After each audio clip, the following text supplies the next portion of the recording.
5월 19일 하늘에서 내리는 일용할 양식 하나님의 말씀은 창세기 45장 1절에서 8절까지 말씀입니다.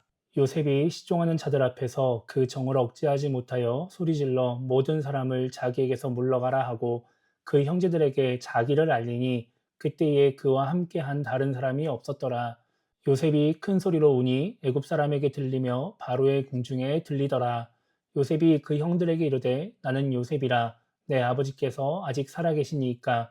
형들이 그 앞에서 놀라서 대답하지 못하더라.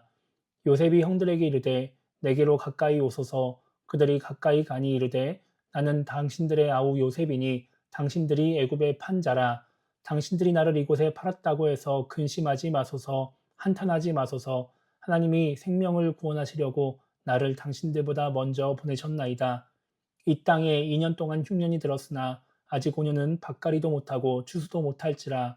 하나님이 큰 구원으로 당신들의 생명을 보존하고 당신들의 후손을 세상에 두시려고 나를 당신들보다 먼저 보내셨나니 그런즉 나를 이리로 보낸 이는 당신들이 아니요 하나님이시라. 하나님이 나를 바로에게 아버지로 삼으시고 그 온 집의 주로 삼으시며 애굽 온 땅의 통치자로 삼으셨나이다. 아멘. 오늘 우리가 읽은 말씀은 형제들에게 자신을 밝히는 요셉의 모습을 기록하고 있습니다.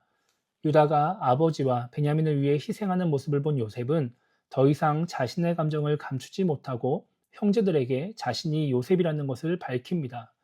애굽의 총리가 갑자기 울면서 자신들이 팔아버린 동생 요셉이라고 말하자 형들은 너무 놀라서 대답도 하지 못합니다. 형들이 놀라는 이유는 단순히 요셉이 애굽 총리가 되었기 때문은 아닐 것입니다.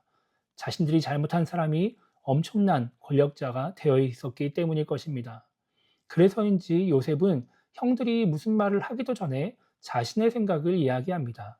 오늘 말씀 5절 보면 당신들이 나를 이곳에 팔았다고 해서 근심하지 마소서, 한탄하지 마소서, 하나님이 생명을 구원하시려고 나를 당신들보다 먼저 보내셨나이다 이렇게 말을 하죠.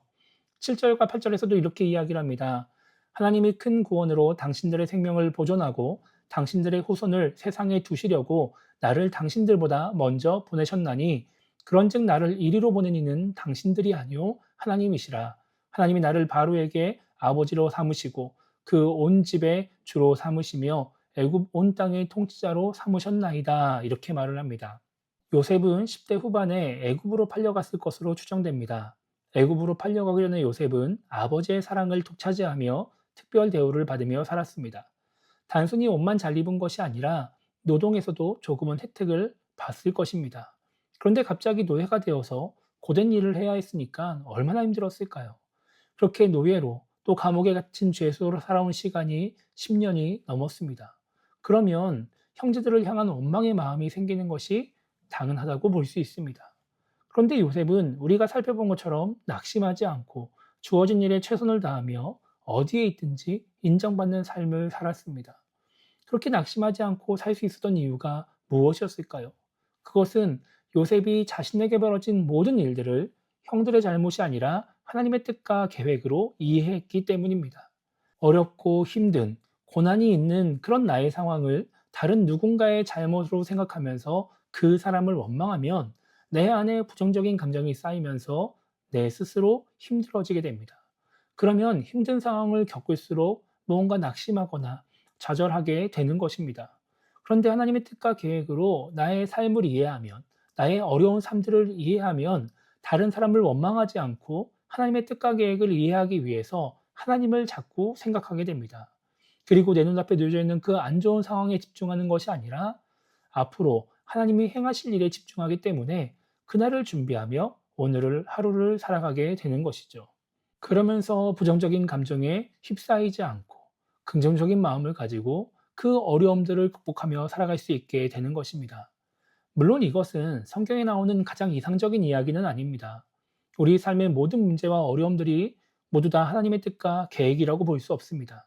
나의 잘못으로 인해 혹은 다른 사람의 잘못으로 인해 문제가 생기고 어려움을 겪을 수 있습니다. 그러나 그 상황을 바라보는 나의 생각은 하나님의 뜻과 계획으로 생각할 수 있다라고 하는 것이죠. 이것은 그렇게 하나님의 뜻과 계획으로 나의 상황들을 생각하고 해석하면서 마냥 긍정적으로 살라는 말은 아닙니다. 요셉처럼 하나님의 뜻과 계획으로 생각하며 나나 다른 사람을 원망하지 않으면서 부정적인 감정을 쌓지 않아서 스스로를 힘들게 하지 말라는 말씀입니다.